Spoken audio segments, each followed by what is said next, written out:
Dapat bang paniwalaan ang bagong tipan? Thank you, ma'am. So, unahin natin sa kay RJ. 3 minutes. Ready? Go. Live show yan. Okay, magandang umaga mga kapatid, no? Everything true in the New Testament is not new.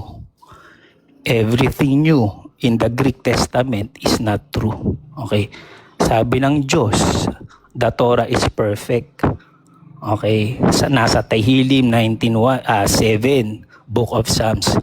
Sabi ng Diyos, the word of Tetragrammaton shall stand forever. Hindi mo pwedeng baliin yun. Okay, Isaiah 48. The Torah is the way, the truth, and the life. Psalms 119:1, Psalms 119, 142, Deuteronomy 32, 46, 47. Wala siyang sinabi na Torah naglalakad. Wala siyang sinabi yung Torah pinapanganak. Wala siyang sinabi yung Torah ilalagay sa kahoy, i-crucify. Wala siyang sinabi yung Torah mamamatay, mabubuhay. Wala siya sinabing ganun. Kaya kung sino man ang nag-claim na I am the way, the truth, and the life, sinungaling yun. Walang sinabing ganun yung Diyos. Okay, sabi ng Diyos, rumekta ka sa Kanya. Wala siyang sinabi na mayroong harang. Ano sabi ng lalaki? No one shall come to the Father except through me. Walang ganun. Rumekta ka sa Diyos. Idolatry tawag dun. Okay, Exodus 3:15. Ano sabi? I am Tetragrammaton, this is my name forever. Nakalagay sa Psalm 64:8. Sing to God, sing praises to His name, Tetragrammaton. Hindi Jesus ang pangalan niya. Yung Christos, yung Mashiach, title yun ng tao. Walang ganong title ang Diyos. Dahil Diyos yun. Ang title niya, El Shaddai, El Rakum, El Shavut, El Elyon. Idolatry yung New Testament. Pag nag-uusap-usap kayo mga Kristiyano, puro Jesus pinag-uusapan nyo. Idolatry tawag dyan. Dapat ang Diyos ang pinag-uusapan. Puro kayo Jesus. Okay, yan ang turo ng New Testament nyo. Imbento yan ng mga paganong Greco-Romano. Okay. Sabi ng Diyos, Exodus pa lang, no? Kanya-kanya kayong kasalanan. Kung sino nagkasala, siya tutunawin ko.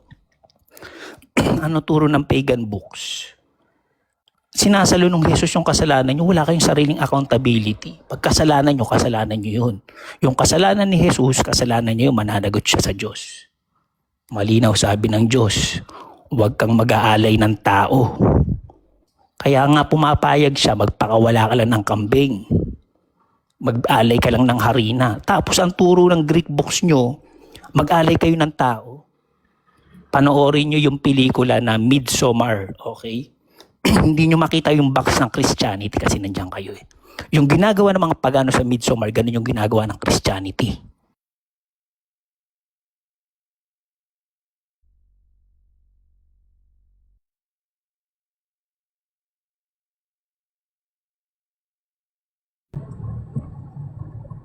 Dapat bang dapat bang paniwalaan ang bagong tipan? Aba, dapat talagang paniwalaan ang bagong tipan, no? Kasi yung bagong tipan, nandoon yung pagtutubos ng kasalanan, no? Sa pamamagitan ng dugo ni Kristo.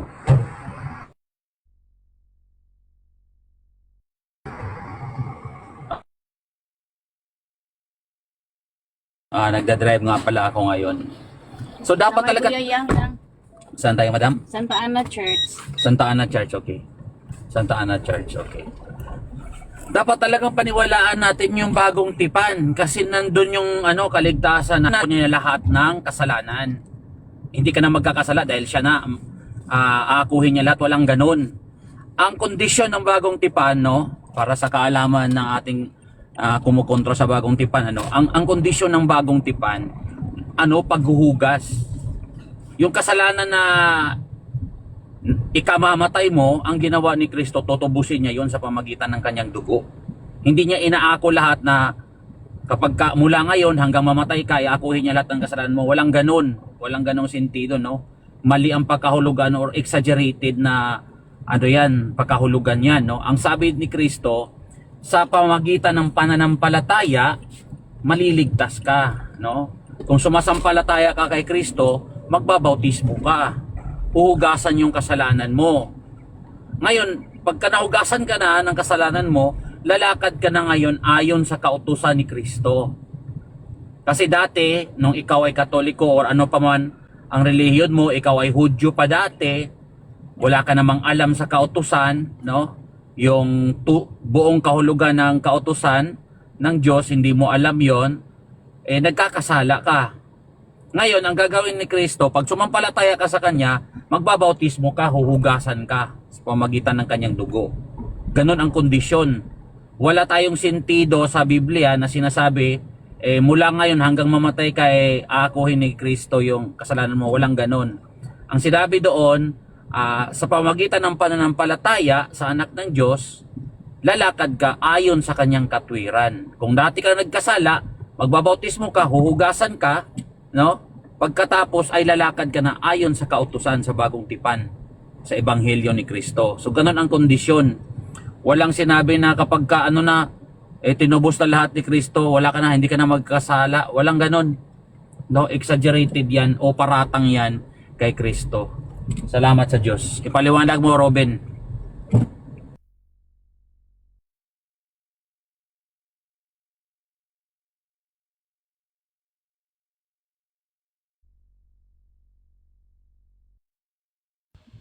Hello, magandang umaga.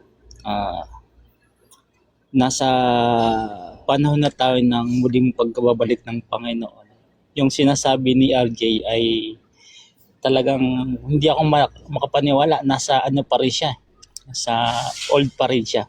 Na kung saan, yan yung sinabihan ng Panginoon na anak kayo ng ano. Ito kasi sa binabanggit sa Luke 24:44 na yung law of Moses, yung mga naka-prophecy sa Old Testament ay nagkaroon ng fulfillment, pinulfill niya ng Panginoon sa Kristo. Yung law of Moses, under pa pala siya ng law of Moses nito kung nasa old pa rin siya. Sabi nga sa Roma 10:9 and 13, call on the name of the Lord Jesus Christ, you save. Ang Panginoong Diyos na yung nagbigay ng tagapamagitan para sa kaligtasan natin.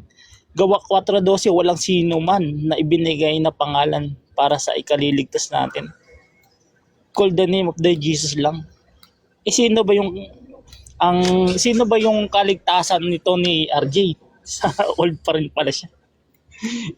Ito pa nga, Hebrew 11:7, Noah believed the word prophecy, but the ark is action. Tingnan mo.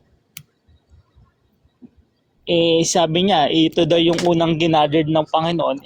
Ano ba yung pagkakaiba nung ginathered na sa panahon ni Noah at sa panahon ng Panginoong Kristo? Parehas din naman ginathered yan. Tapos dito pa nga sa Deo 18:22 na yung word is spoken come true from God. Yung sinaysay ng Panginoon ay hindi sinungaling yan. Ibinigay na nga yung anak para sa kaligtasan nating lahat. Para sumampalataya tayo.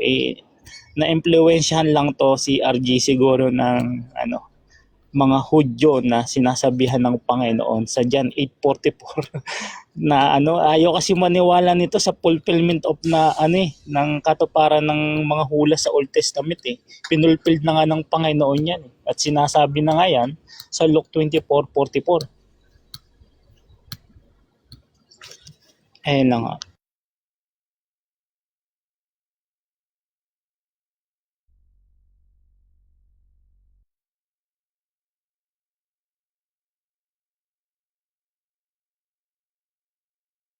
May oras ka pa, Kuya MBB. Yes, tradition na lang naman yan Nauwi na kasi sa tradition sa kanila yan, yung Old Testament na yan. Ayan yun, matatapos na. Thank you.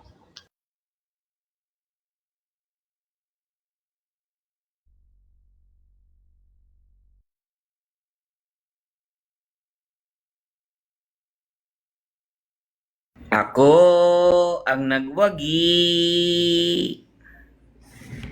May isang RJ akong nakita. Ano ba ang panahon natin ngayon, RJ? RJ Tiano ba? Hebrew Tiano ba? Ano ba? RJ? Nasa katinuan ka pa ba? Corny, no? Pero ako yung nagwagi. Hindi ka uubra kay tagabasag ng lay. Kailangan gamitin ang bagong tipan. Hindi ka rin umubra kay MB na kailangan pa ding gamitin ang bagong tipan. Lalong hindi ka naman nagwawagi sa akin. Talagang kailangan gamitin ang bagong tipan.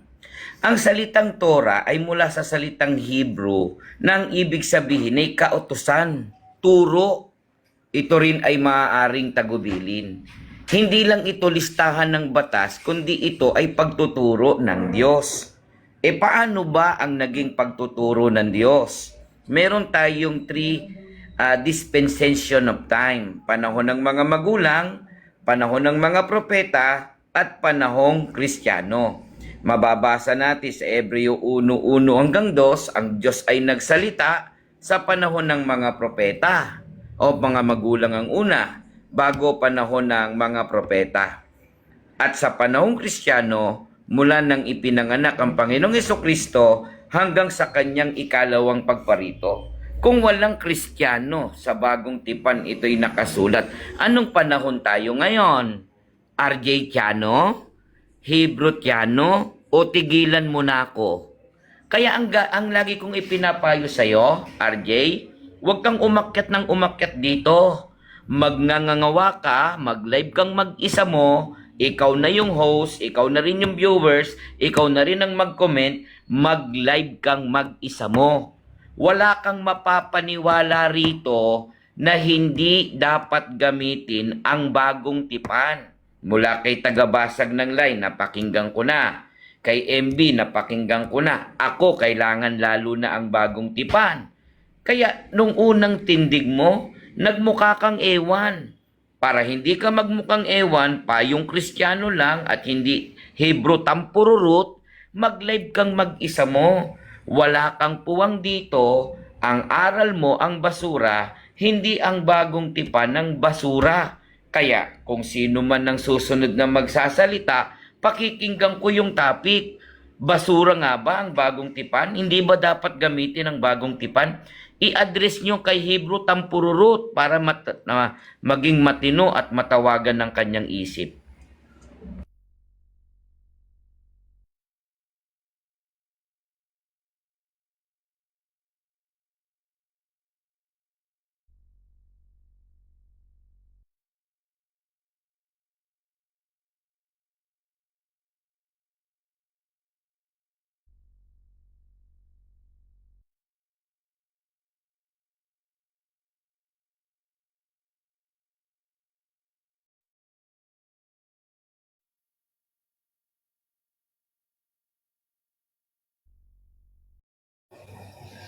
Yun, dapat bang paniwalaan ang bagong tipan? Ang sagot ko dyan, isang malaking yes. Sobrang yes. Dahil yung naniniwala si RJ na ang Diyos sa lumang tipan yun ang tagapagligtas, ayan ay natutupad doon sa bagong tipan. Ipinapakilala kung sino yun. Wag na natin sisihin si RJ gawa ng kanonood niya ng mga conspiracy theory, kaya ganun. Ngayon, may mababasa tayo sa bagong tipan na sinasabi ng YHWH, Tetragrammaton, na siya ang nagligtas sa sa mga Israelita sa bayan ng Ehipto. Ngayon, syempre natutupad yan sa bagong tipan. Ipinapaalam yan. Magkakaibang panahon yan, so hindi magkakakilala yung mga sumulat. Basa tayo sa Judas 1:5. Ngayon, ay ibig kong ipaalala sa inyo, bagamat inyong nalalaman na ang lahat ng mga bagay na ang Panginoon ang nagligtas sa inyo sa bayan ng Ehipto. So, sino ba yung Panginoon na yan? Yan yung YHWH. Paano natin mapapatunayan kung sino yan? So, iangat lang natin yung basa sa 4. Sapagkat may ilang taong nagsipasok ng lihim ng una pa sa... Ang labo ng mata ko. Nang tuturing pa ng hatol na ito, mga taong masama ang ginagawang kalibugan ng biyaya ng ating Diyos at ikinakailangan ang tanging Panginoon at tagapagligtas na si Jesucristo. Ngayon baka sabihin, naku, ano yan, hindi si Jesucristo yung nagligtas sa bayan ng Ehipto. Punta tayo ngayon sa Greek interlinear, sa Judas. So, teka, open cam muna ako.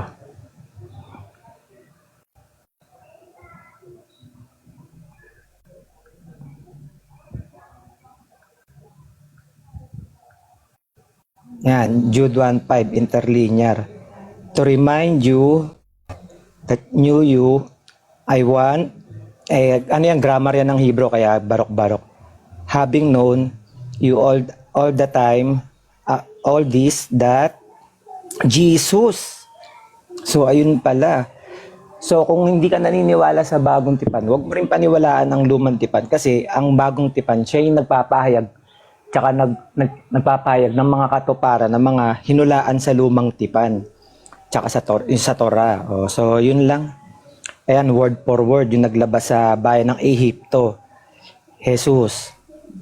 Sa Greek, ang labo ng ano, maliwanag kasi rito sa amin. Lesu. So, dapat paniwalaan ang bagong tipan. Dahil ang bagong tipan, siya ang katuparan ng lumang tipan. Yun lang po.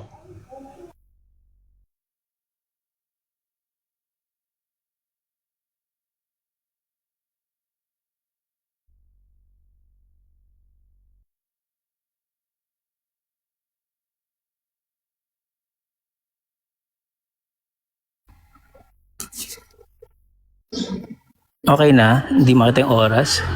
Okay, ang ibig sabihin ng Torah, hit the mark kung ano pinagsasabi nyo eh. Okay, unahin natin yung mga diniscuss ng mga kapatid natin na Kristiyano. Nalala mo naman, no, brother Tagabasag. Nung nag-usap tayo dati, okay, at meron akong ipin-check sa'yo, malinaw nakita mo, Greco-Roman mindset ang turo ng Greek Testament mo.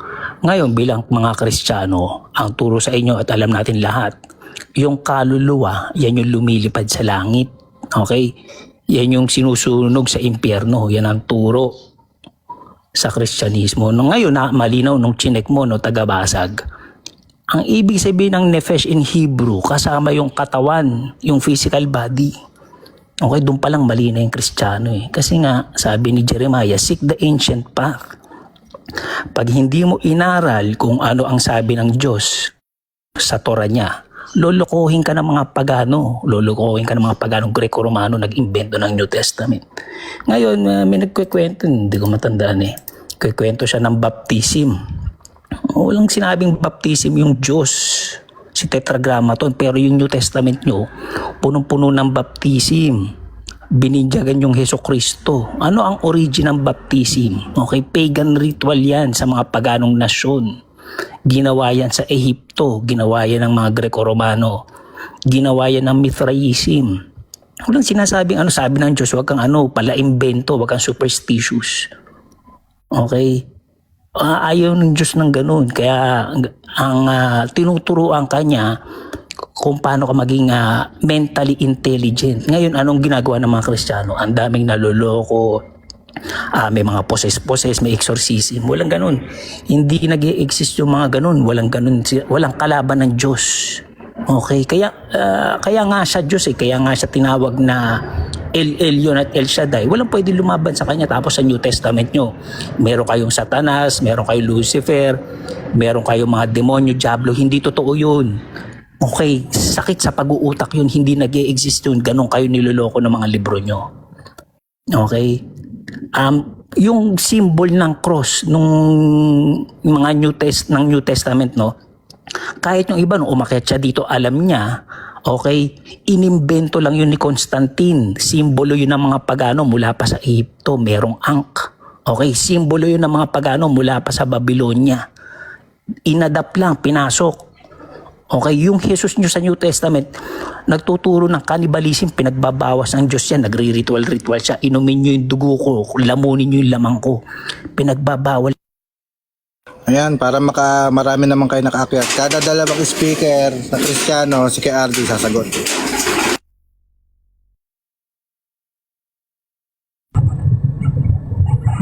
Ko na naman. Maraming binabanggit si RJ, ano? Sa lumang tipan daw, walang poses-poses. Wala daw poses-poses, wala daw lumalaban kay Yahweh, wala daw kalaban ang Diyos, wala daw lumalaban sa Kanya. Totoo ba yon mga Kristiyano? No? At saka yung bautismo daw, ginagawa daw yun ng mga pagano. Sige nga, magbigay ka nga RJ kung may, kasi hindi ko alam na ginagawa pala ng mga pagano yun dati eh. Historical evidence na ginagawa yun ng mga pagano dati pa. Tapos ang sabi niya, walang lumalaban sa Diyos. May kalaban ng Diyos sa lumang tipan pa lang eh. No? Tapos ano pang sabi niya? Possession, yung sinasapian, no? Wala daw ganon. Wala ba? Wala ba sa lumang tipan yan?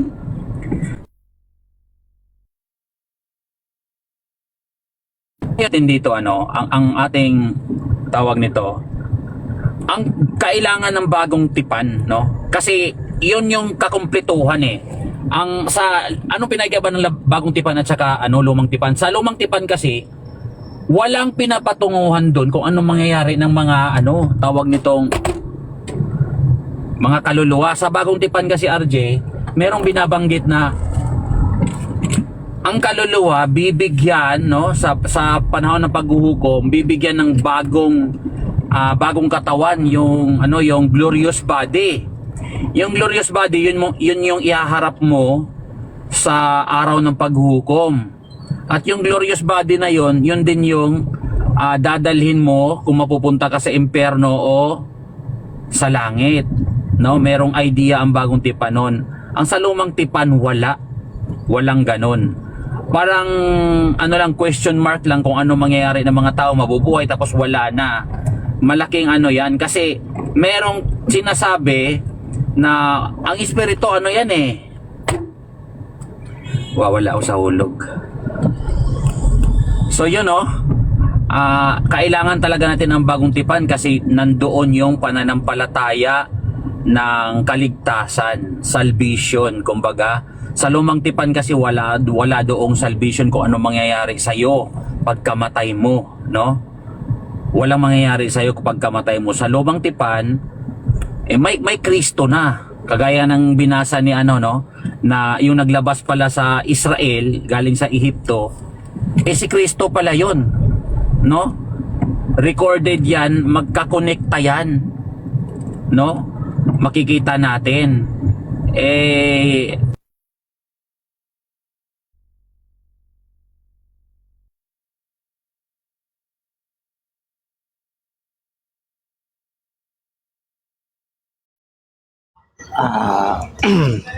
parang pangit pakinggan yung word na pagano, tapos binanggit pa yung dugo at laman ng Panginoon.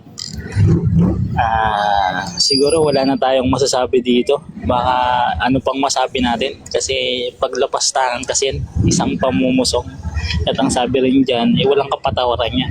Lalo na yung binanggit din niya yung walang kapatawaran talaga yan.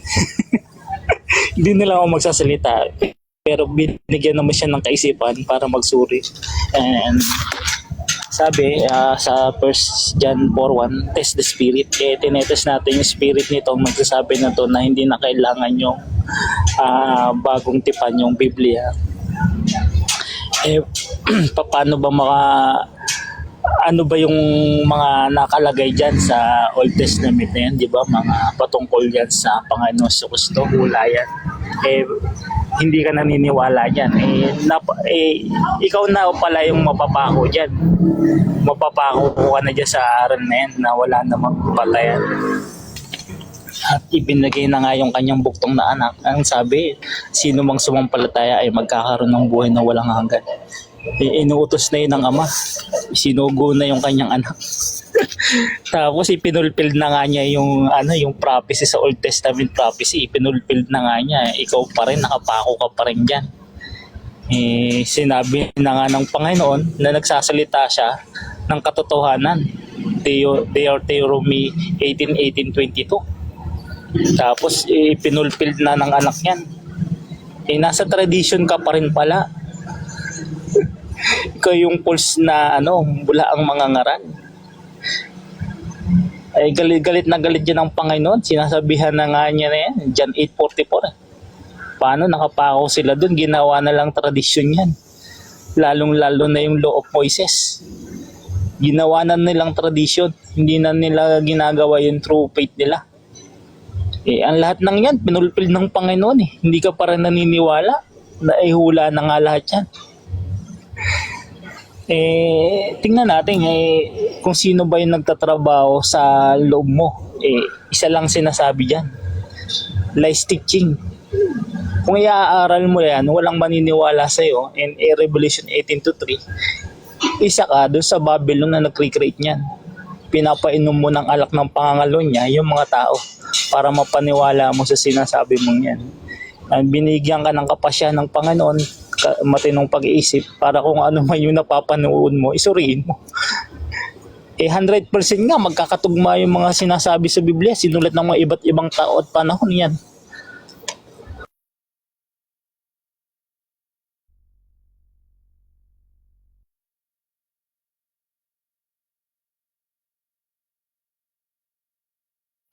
Okay, pamamalian natin yung huling nagsalita, no? Yung nagkikwento ng krus. Isa sa mga tama na sinasabi ni Eli Soriano, si Jesus, isinabit sa poste. Walang krus, ano ka ba? Mag-aral ka. Nakalagay doon storos, ibig sabihin ng storos, stake, pole or beam. Simbolo ng pagano yung krus, kaya may krus kayo sa New Testament. Okay, doon pa lang, di nyo na alam eh. Okay. Puntahan natin yung demonyo nyo. Okay. Sa New Testament nyo, sa Book of Matthew, Mark, and Luke, meron kayong demonyo doon sa Greco-Roman mindset nyo. Malinaw doon pag binasa nyo, yung demonyo nakikipag-usap kay Jesus. At si Jesus nakikipag-usap sa demonyo. Okay, may buhay, may utak yung demonyo doon. Tapos nilipat ni Jesus yung demonyo sa baboy. Okay, ibig sabihin yung demonyo nyo, living entity yan. Ngayon, ang paliwanag nyo dyan minsan. Isa yung anghel, okay?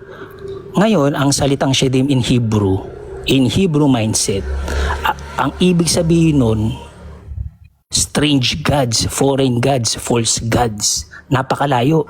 Pag binasa nyo yung 2 beses na binanggit, ang shedim or demon sa Tanakh, okay, ginamit yan in context na pinag-aalayan lang ng tao. Eto, ganito kalinaw nakasulat. And they sacrifice to demons, to gods they do not know. Ibig sabihin, Diyos-Diyosan yun, hindi yun anghel, hindi yun entity, hindi yun living entity. Okay, kaya mag-aral kayo ng original language. Ngayon, ano sabi ni Jeremiah? Sabi ni Jeremiah, si Yod, Hey, Vav, Hey lang ang true living God. Ibig sabihin, doon parang disqualified din Jesus niya eh. Ngayon, ang sabi ni Jeremiah, yung tao, nag-iimbento lang ng Diyos yan, hindi totoong Diyos yun, gawang-gawa lang yun. Okay?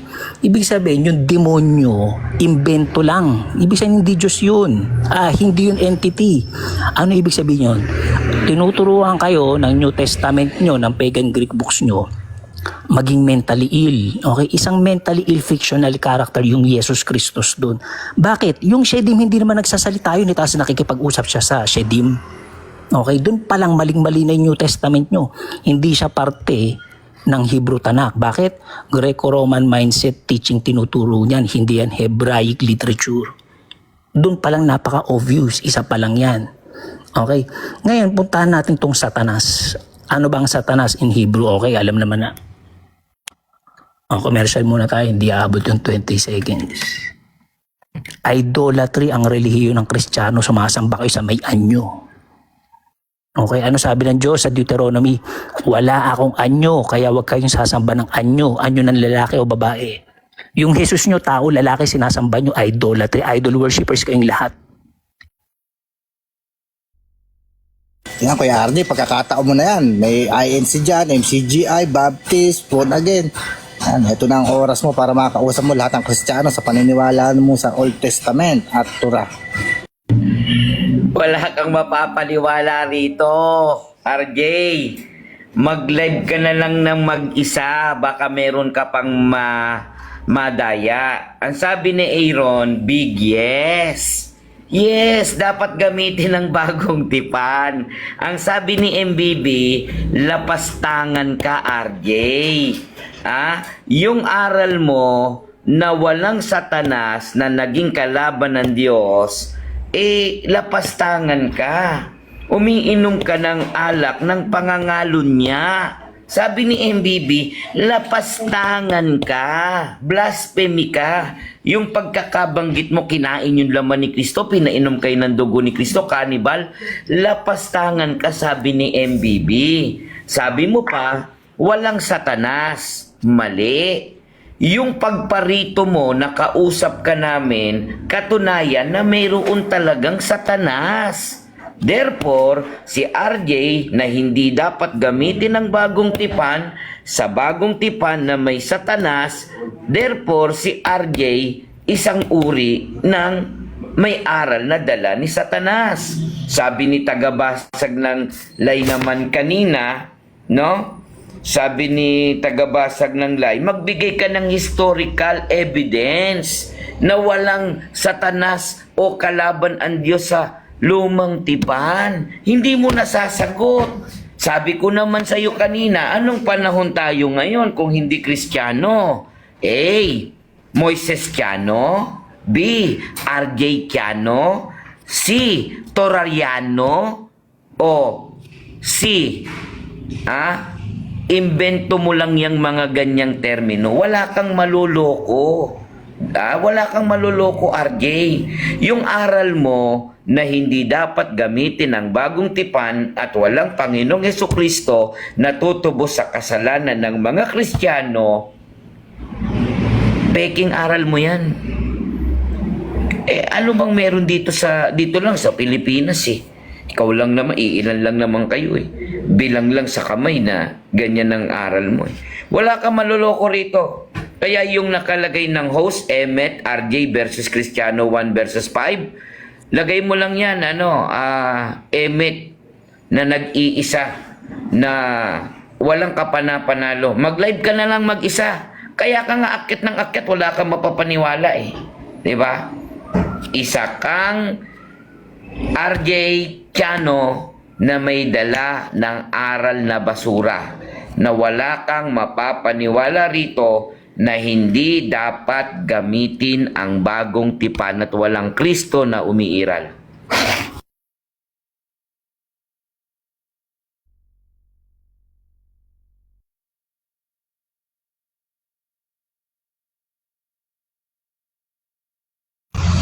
Meow sa lahat. Rinig ba ako? Rinig. Idedebang ko lang yung sinabi ni Imit na sabi niya yung baptism daw ay invented by pagans. First of all, Imit, circumcision is a ritual or a form of baptism for the Jews. No? Hindi ba si Jesus ay ipinanganak na Hudyo? Bakit sa circumcise? Yan ay form of baptism nila, no? Pero sino nga bang nag-ano ng water baptism? No? John the Baptist is a well-known gumagamit ng pagbabautismo gamit ng tubig. Pero ano ba siya? Pagano ba siya? Hindi. He is a Jew. Ito pa, wala daw kalaban ang Diyos sa lumang tipan. Uy, hunghang. Kaya nga mayroong mga Diyos-Diyosan dahil yan yung kalaban ng Diyos. Ay. Nako. Kung sinasabi mo yung Diyos sa New Testament ay gawa-gawa lang ng tao, edi pwede natin sabihin yung Diyos sa Old Testament ay gawa-gawa lang din ng tao. No? Kaunghangan na naman. Okay, punta tayo sa mga writers ng New Testament. Ewan ko lang bakit hindi ito pinaniniwalaan ng isang nagpapakahudyo dito. Hindi naman Hudyo, no? Writers of New Testament are not Roman pagans. In fact, they were the very opposite. Nearly all of them were Jewish. Paano mo yan maano ngayon, Imit? Invento ba yan ng yung New Testament? Invento ba yan ng Roman pagans? No. Hunghang. Magbasa ka ng history. New Testament writers, figures like Matthew, John, Peter, and Paul were born in the Jewish faith and saw Jesus as the fulfillment of the prophecies in the Hebrew scriptures. No? Kaya nga merong New Testament. Their writings are deeply rooted in the Jewish thoughts and traditions. Hindi. Nga ka ngayon, bakit hindi importante ang New Testament? Yan yung pangunawa ng mga demonyo. Tama yung sinabi kanina ni Ruben.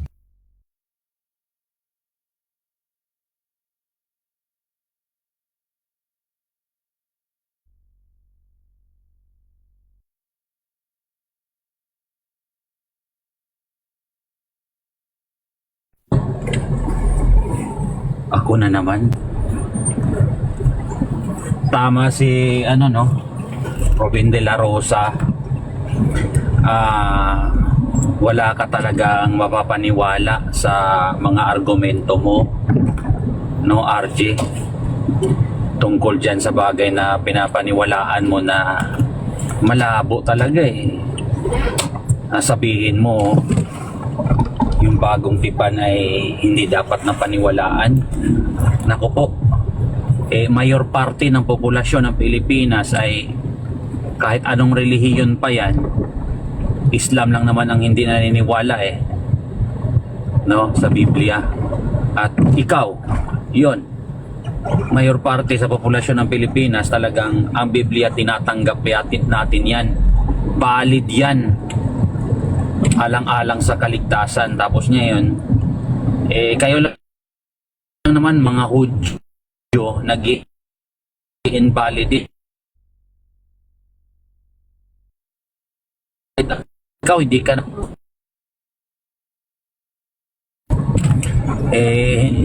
ano kayang hindi ko alam kung anong motibo mo talaga diyan sa pagka palipaliktad yung argumento at saka wala kang puro paninira na lang sinisiraan mo yung bagong tipan, si Kristo sinisiraan mo at antikristo ka lumalabas no?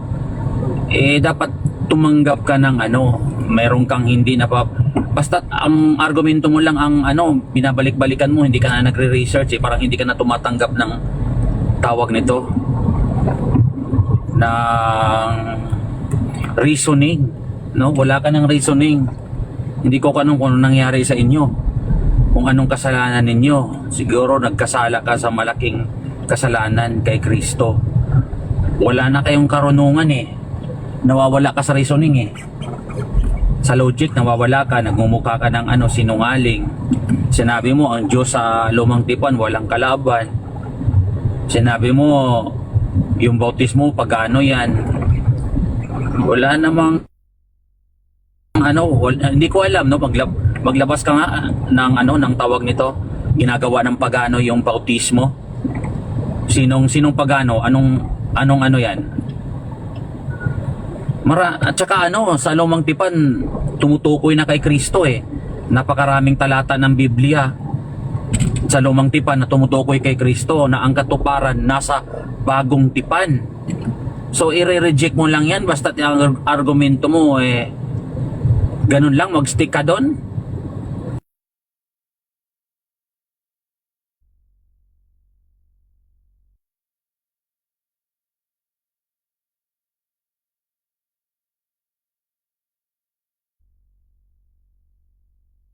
Ikaw na Elohim, pagsalitaan muna kita, Elohim.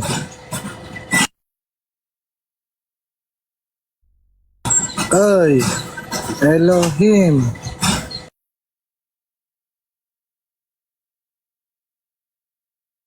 Ako, naka-mute yung microphone mo naka-open yung mic.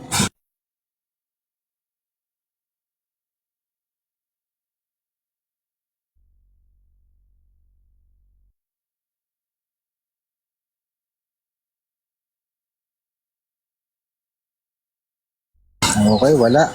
So, lipat na ako kay RJ.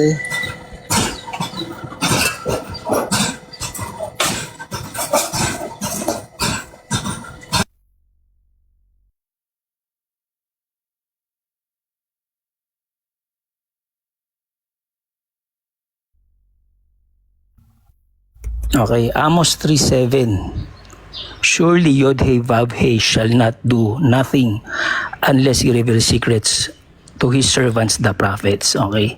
Sinong propeta ang nag-prophesy na merong ipapanganak na isa pang Diyos o tao, okay, na isasabit sa krus, mamamatay, mabubuhay para ikapatawad ng kasalanan?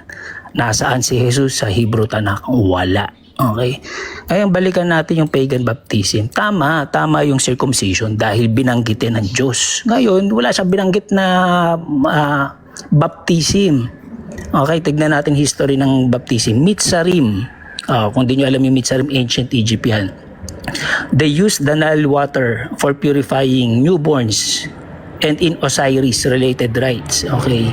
Eulician. Okay, kung di kayo aware kay Eulician, involves Demeter and Persephone. Initiates underwater purification by washing in the sea. Okay. Torobolium or Cybele, okay, involves baptism of blood from a bull. Mithraism, okay, adapted bathing rituals for initiation. Ang dami. Okay, walang ganyan sinabi yung Diyos. Sus Mario, huwag ka nga superstitious. Ang gagawin sa'yo ng tubig. Mas maliligo pa kayo sa dugo ng Jesus. Kawawa naman yung Jesus. Okay, wala kayong sariling accountability. Dinamay nyo pa yung Jesus, patay na yon. Sabi sa Bible, the dead knows nothing. Okay, ano sabi ng Diyos? Walang akit ng langit, unang-una. Ibig sabihin ng nefesh, kasama yung physical body. Walang kaluluwa doon. Isang beses lang judgment day, hindi yung kada namamatay, may kaluluwa. Okay, ano sabi ng Diyos? Heavens belong to Yod-Heh-Vav-Heh. So He created earth for men. Hanggang lupa ka lang, mga ampas lupa. Okay? Ano sabi ng prophesy? Prophesy to these bones, they shall rise again. Ano sabi kay Isaiah? The bodies from the grave shall rise again. Ano sabi kay Daniel? Ganun din. Physical resurrection. Okay? At matitrigger ito pagdating ng Mashiach. Alam mo ba ibig sabihin ng Mashiach? Anointed, hindi savior. Ang ibig sabihin nun, hindi tagapagligtas yung Messiah. Okay, punta natin si Satanas. O, basa tayo in Hebrew. Okay, sabi dito, Wayit Yasev Malach Yod-Heh-Vav-Heh Baderek Le Satan. Bakit hindi binanggit tong si Satanas sa libro ng Bamidbar, sa Book of Numbers? Dahil mabait ito, inutusan ng Diyos. Ngayon, hindi nyo libro yun. Wala kayong libro kayo mga Kristiyano. Kaya kayo may mga figurative spiritual. Hindi nyo naintindihan libro. Maya kayo. Pag aangkin yan, you shall not covet. Sabi ng Diyos, inaangkin nyo yung libro ng Hudyo. Buti pa yung Muslim, may sariling libro. Kaya wala silang hindi sila nag-iimbento mga figurative, bla bla bla. Hindi nyo naintindihan yung libro.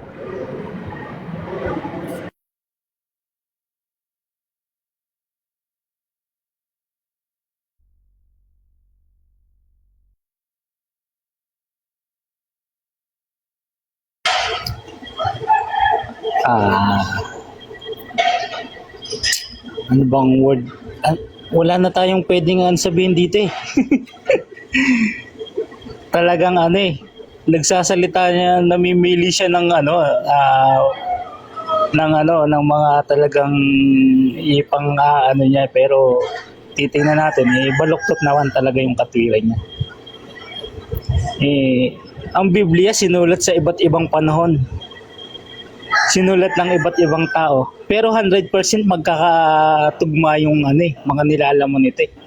Lalong-lalo na doon sa prophecy and fulfillment eh. Pwede na palang maging Hudyo ngayon gamit yung libro, yung Google. Hudyo ka na. At kunting pag-aaral, Hudyo ka na. Makapagsasalita na ng Greek word at saka ng at maipapangaral mo na yung Torah. Ang kaso naman ano ba yung kalalagayan mo ngayon? Tingnan mo nga yung sarili mo, ano ba yung kalalagayan mo ngayon? Pag nagalit ang Panginoong Diyos at namumusong ka, pwede kang putulan ng hininga ngayon eh. Katulad yung nangyari din sa ibang bansa na talagang sinunog yung kanilang namusong eh. Sinunog yung kanilang lugar na yung zero mention daw yung Diyos. Wala na tayong ibang word na ikaw na talaga yung binabanggit na kaaway ng krus ng Panginoon. ng John 8:44, ikaw na yung tinutukoy dyan. Nang wala nang iba. Bukod sa namusong ka na, sinalbahin mo pa yung katawan ng Panginoong Kristo, yung sagradong katawan niya na iniaalay para sa ating mga kasalanan. Maganda sana kung kung kasama kita na iumpog na kita para magising-gising ka sa katotohanan nanggigigil ako pag ganyan. Na binabastos yung katawan ng Panginoong Kristo na inaalay niya.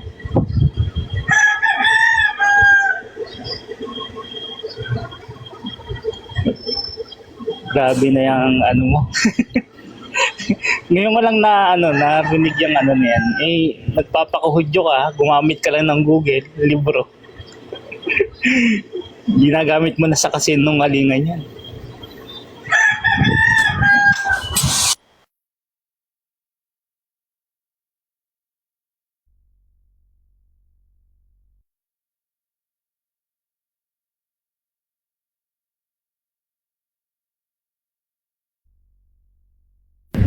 Una ay nagpapasalamat ako kay Uncle Smoke na kasama natin ngayon sa pagtatanggol ng aral ng bagong tipan at sa pagtatanggol sa Panginoong Hesukristo. Bagamat magkaiba po kami ng paniniwala, subalit ang topic ay tungkol sa bagong tipan.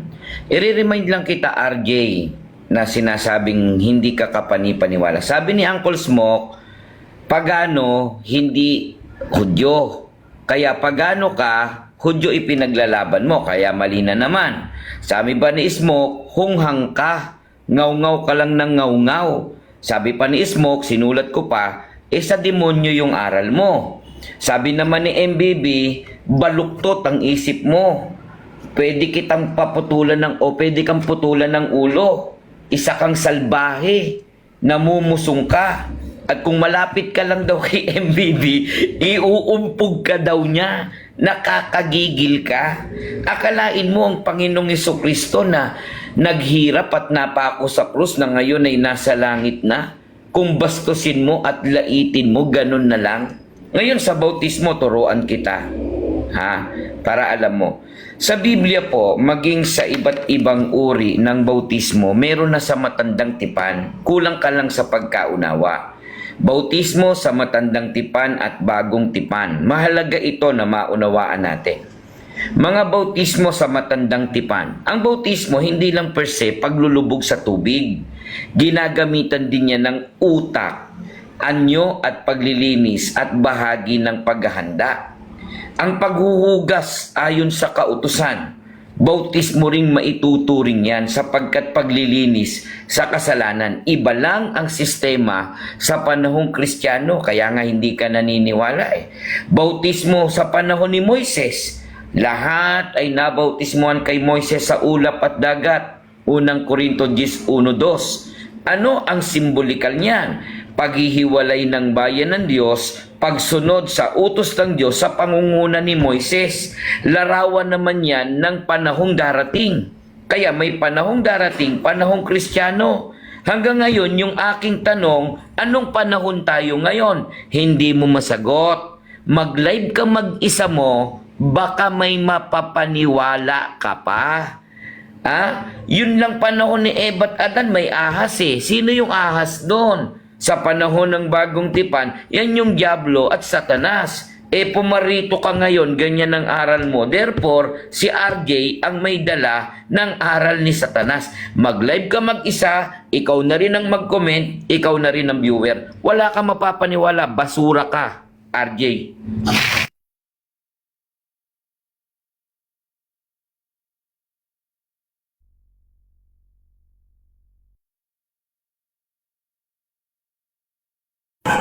Ayan, magandang umaga. Alam po natin na to si RJ ay nilalapastangan o inaalam mura ang bagong tipan. Hindi ata alam ni RJ, no? Doon sa lumang tipan na sulat ni Propeta Isaias, meron doon propesiya patungkol sa hindi niya pinaniniwalaan na ang kinatuparan nun ay ang ating Panginoong Jesucristo. Iyon ang hindi niya alam.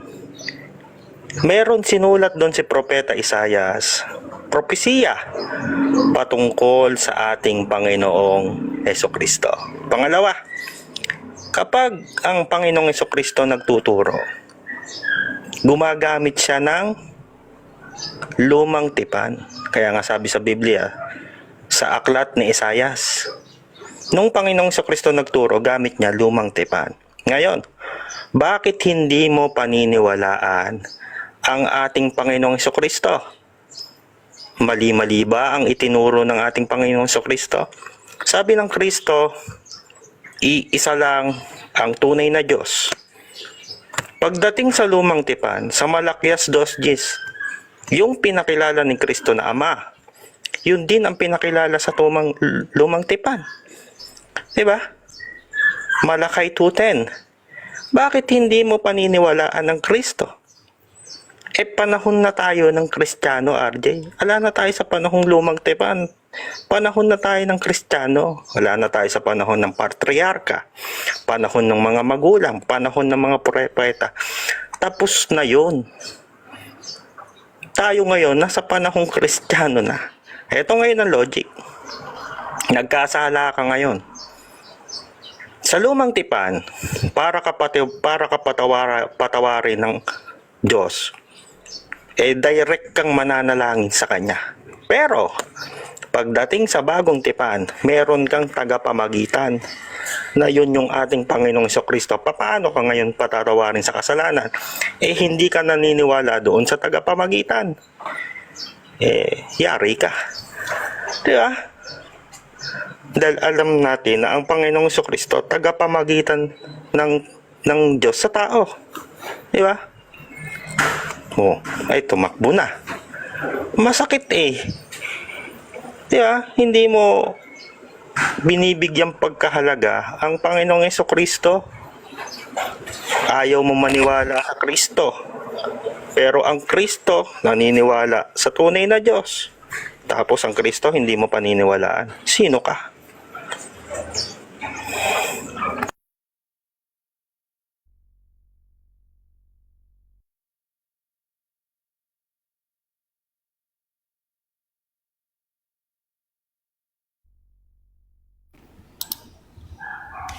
Okay, maraming Kristo. Andyan si Saul.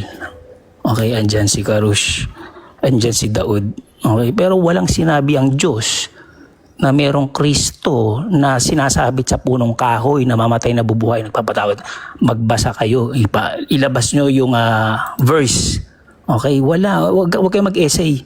Ngayon magbasa tayo ng New Testament nyo, no? Yung sinasabi yung inspired by the Holy Spirit.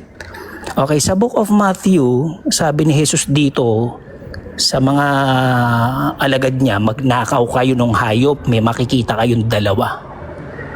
Okay, ngayon sa Book of Luke, sabi niya dito, magnakaw kayo ng hayop, ng asno, pero isa lang ang binanggit niya dito. Alin ang totoo dito, doon sa pinapanakaw ng Jesus? Yan ba ang inspired of the Holy Spirit? Yung Holy Spirit nyo ba kaya kayong turuan kung ano totoo nakasulat dyan? Ngayon puntahan natin yung Book of Numbers para malaman yung hindi nyo to libro. Sa Book of Numbers, okay, si Balaam, okay, binabantayan ng Diyos. At may darating si Balak. Okay, pag binasa niyo yung Book of Numbers chapter 22. Ngayon, ang sabi ng Diyos kay Balaam, okay, do not go with them. Ito nakalagay sa Christian Bible nyo, no? Sa verse 12, do not go with them. Ngayon, pagdating sa 20, sabi ng Diyos, go with them. Pumayag na siya. Okay, pagdating sa 21, sumama si Balaam dahil pinayagan siya. Ngayon, pagdating sa 22, nagalit yung Diyos dahil sumama siya. Kaya nyo bang ipaliwanag yan? Hindi, dahil hindi nyo libro. Wala kang libro. Okay, yung Hudyo may libro, yung Muslim may libro, kayo wala. Huwag kayong covetous. Hindi nyo libro yan. Bawal yan. Inaangkin nyo. Yung hindi sa inyo. Ngayon, dito sa chapter na to, no, dito unang binanggit si Satanas at pinigilan niya si Balaam kasi hindi siya sumusunod sa Diyos. Bakit hindi ito tinranslate na nandito si Satanas? Kasi mabuti yung Satanas, inutusan ng Diyos na pigilan si Balaam. O hindi nyo nilagay kasi ang Christian doctrine nyo, salbahe yung Satanas. Okay? Sa Christian doctrine nyo, yung Satanas, it is a proper name and a proper noun na dating si Lucifer.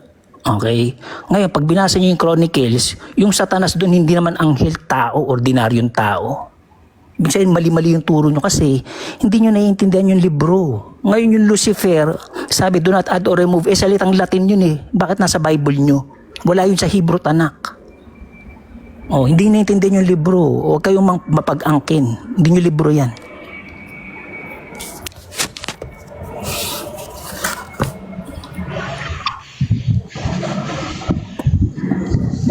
Okay, bibigyan ko ng 2,000 kung sino kaya mag-interpret ng Book of Numbers chapter 22.